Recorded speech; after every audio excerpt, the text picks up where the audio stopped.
This team is trying to accomplish something that we've never seen before in the sport's history. This team is trying to accomplish something that we've never seen before in the sport's history. Cone in trouble, sacked again by Chase Young. Sacked again, Chase Young, havoc. Dobbins, J.K. Dobbins. Fields running, touchdown Buckeyes. If there were any doubts, Joel Klatt, Ohio State is the real deal. And that real deal, the Ohio State Buckeyes, the #1 team according to the College Football Playoff Committee in its initial rankings release. Penn State also inside the top 4, meaning the Big Ten has 2 teams squarely inside the playoff picture. For more on the initial rankings release, we welcome in Bruce Feldman of Fox Sports. Bruce, one of the biggest criticisms of the committee over the past few years is that each committee has placed different importance on different criteria. Based on what we saw Tuesday night, what criteria does this committee seem to value the most?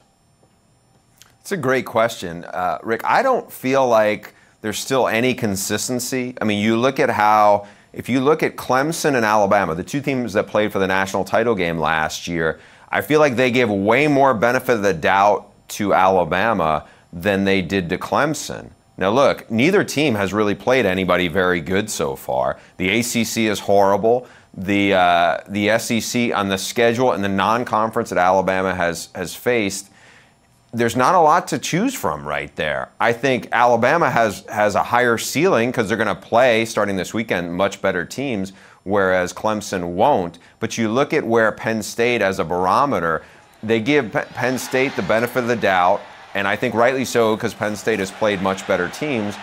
Yet somehow Penn State, if you're going to put Penn State above Clemson, why would you not put them above Alabama too?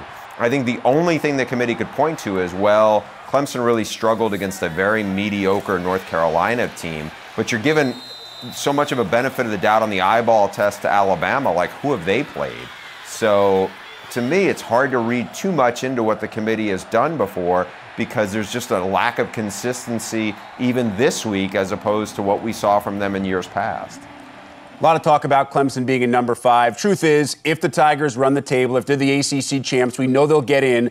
LSU has to play Alabama, Penn State, and Ohio State play each other. Yeah, Bruce, one of the narratives heading into this year was because specifically the Big Ten champ had missed the playoffs the last 2 years, the committee would be very aware, try to put a lot of importance on championships this year, which would eliminate the possibility of one conference getting multiple teams in. Now that we see the SEC has 2 and the Big Ten has 2 in the top 4, does the possibility of seeing that happen again this year increase at all?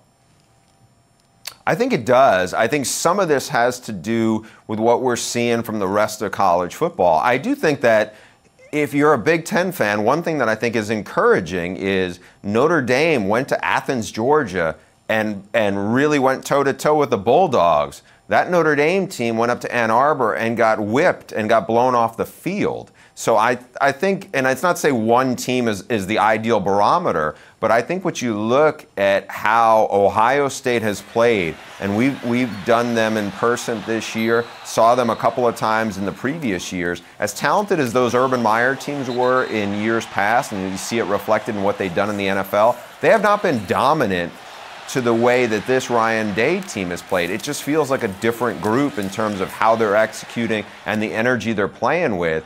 And I think that really helps. I think we're going to see what Penn State is going to do right now as their schedule is going to get much harder with an undefeated Minnesota, and then certainly they're going to play Ohio State, and that's not going to be an easy place for them to play.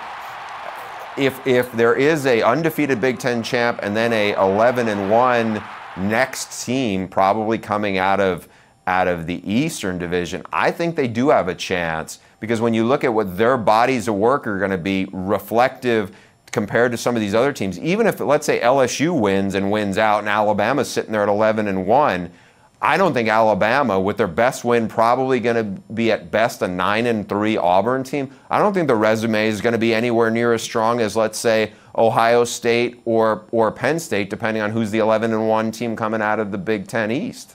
Lastly, Bruce, Minnesota is undefeated, yet they sit at number 17. That's behind 6 two-loss teams and 5 spots behind another unbeaten that doesn't feel like it's getting enough respect in Baylor. I've already gotten texts from friends who are Minnesota fans and a bunch of tweets asking if Minnesota runs the table, are they so low now that there's a chance they would actually be kept out of the playoff at 13-0 as a Big Ten champ? Can you help me calm down my Minnesota friends and tell them there is no chance that would ever happen?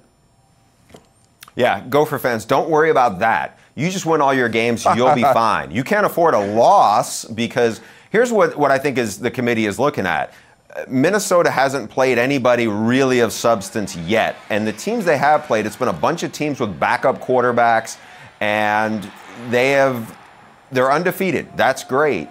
The schedule is about to get a lot harder. You go beat Penn State, I think you're going to get a big boost. You go beat the Big Ten East champ, you're going to get a huge boost off that. So I think there's still the opportunity for them to shoot up, but it's going to have to be, realistically a 13-0 team. If they are sitting there with 12-1, it's dicey. I mean, look, if they lose to Penn State and then they win the Big Ten championship, and let's say it's against an undefeated Ohio State team, I think they will skyrocket. I think it will be good enough for them to get in, but I wouldn't, put the house on that. But if they're undefeated, they're golden, because this is a really the committee has said they really have a lot of respect, at least to this point, of what the Big Ten is, and I just don't see them sticking 3 SEC teams in front of what would be let's say at worst, a 12-1 Minnesota team. Yeah, while the Gophers have a huge lead in the West, and December 7th doesn't seem that far away with games against Penn State, Iowa, and Wisconsin still left on the schedule. A lot more to worry about before we get to Big Ten championship weekend.